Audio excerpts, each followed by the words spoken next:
किसान साथियों, आप अपने चुनाव में लगे होंगे। आधे लोग तो चुनाव से उनका मन भंग हो गया। क्यों? क्योंकि ऊपर से पहली बार हुआ डेलीगेट से डायरेक्टर से चेयरमैन नहीं बनता, चेयरमैन से नीचे डेलीगेट बन रहा है। उल्टा हो रहा है, जिनको सरकार ने नॉमिनेट कर दिया हो रहा है। वही आपको देखना जो गन्ना किसान है, जो आज निराश भी होंगे, पर ये देखना कि नहीं, ये भाई आपके लिए लगा है। पिछले चुनाव के अंदर 2024 में भी कितनी हेयरिंग यहाँ पर हुई, हम आते गए हाईकोर्ट, आज भी हाईकोर्ट से आ रहे हैं। और मेरा मेन लक्ष्य क्या है कि आपको ब्याज मिले, और सरकारों का लक्ष्य यह है कि मिल मालिकों के साथ मिलकर ब्याज को आपको नहीं पहुंचाएं, आप तक नहीं पहुंचाएं, आपको ब्याज नहीं मिलना चाहिए।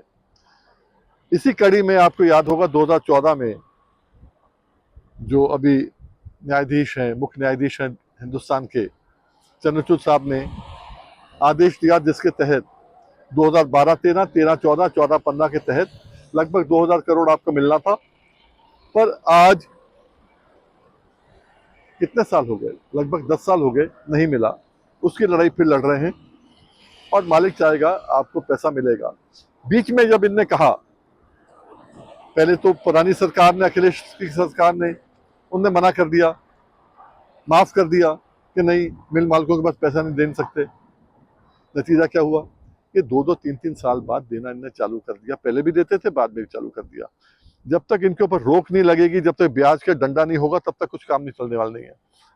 तो हमने कहा, इस सरकार ने कहा, कोर्ट ने सरकार से कहा, इस सरकार मतलब योगी जी की सरकार को कहा, तो भूस रेड्डी जो केन कमिश्नर थे, उन्होंने आदेश दे दिया। कल तो आदेश दिया नहीं, कोर्ट ने उसमें कंटेम्प्ट के अंदर हमने बुलाया, अब मानना में उनको डंडा दिया गया। कोर्ट ने कहा हम जेल भेज देंगे, तो उन्होंने कहा नहीं, हम 7%, 12% देंगे। चलो ठीक है, जो भी दोगे दो तो सही। पहले हमारा कहना यह है कि आप 12 नहीं, आपको 15 देना पड़ेगा, वो अलग बात है, शुरुआत तो हो, श्री गणेश तो हो। उसके बाद इस सरकार को जो हमने कहा, इनने कहा नहीं, हम तो देंगे नहीं। जब मैं बीमार था, आपको याद है, तो सुप्रीम कोर्ट से स्टे करा दिया इन्होंने। इनने कहा नहीं, जो भूस रेड्डी के खिलाफ कार्रवाई है रुक जाए। फिर हमने 23 में जब कहा इनसे कि भैया अब एक काम करो, तुम 3 साल का नहीं दोगे ना, हम तो 30 साल का लेंगे। 30 का बना नहीं, हमने 27 साल का डाल दिया। तो फिर इनने कहा, उसका जवाब में कहा, काउंटर एफिडेविट फाइल किया हमने 2023 के अंदर, 1 साल हो गया उस काउंटर के आए हुए भी। उनने कहा कि नहीं, 2 साल से ऊपर हमारे पास प्रोविजन नहीं है देने का, ना ही हम दे सकते हैं। और हमारे पास कोई ऐसा लिखा पढ़ी में है नहीं, अकाउंट है नहीं हमारे पास कि कितना लेट हुआ, कितना क्या हुआ। सोसाइटी के पास होगा, बोले नहीं है।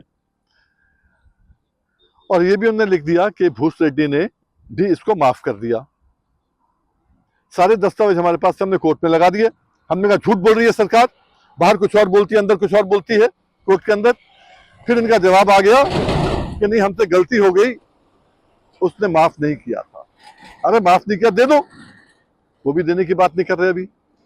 फिर जब इनने कहा कि हमारे पास 2 ही साल के हैं, अब खुशखबरी ये है कि कोर्ट के डंडे के कारण ही ये हो रहा है कि आज इनका एफिडेविट आया है कि 2015-16, 18-19, 19-20, 20-21 के अंदर जो है 2,888 रुपए, 888 करोड़, 2888.68 करोड़ बनता है किसानों का ब्याज।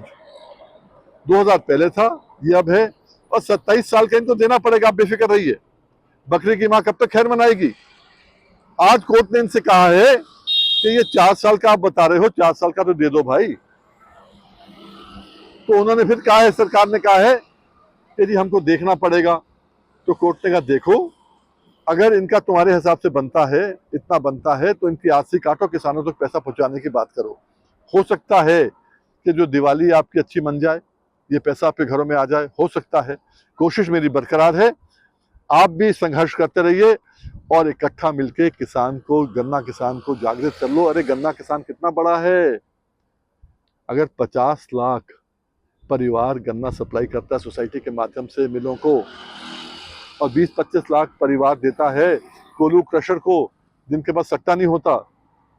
एक परिवार में अगर 5-5 वोट भी हुआ तो 3.5 करोड़ वोट का है, आपकी सरकार बनती है। अरे खुद खड़े हो जाओ, कब तक वीएम सिंह करता रहेगा।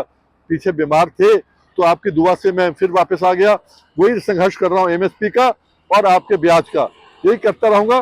पर आप कब खड़े हो गए ये भी देखना है मुझे। बहुत बहुत शुक्रिया।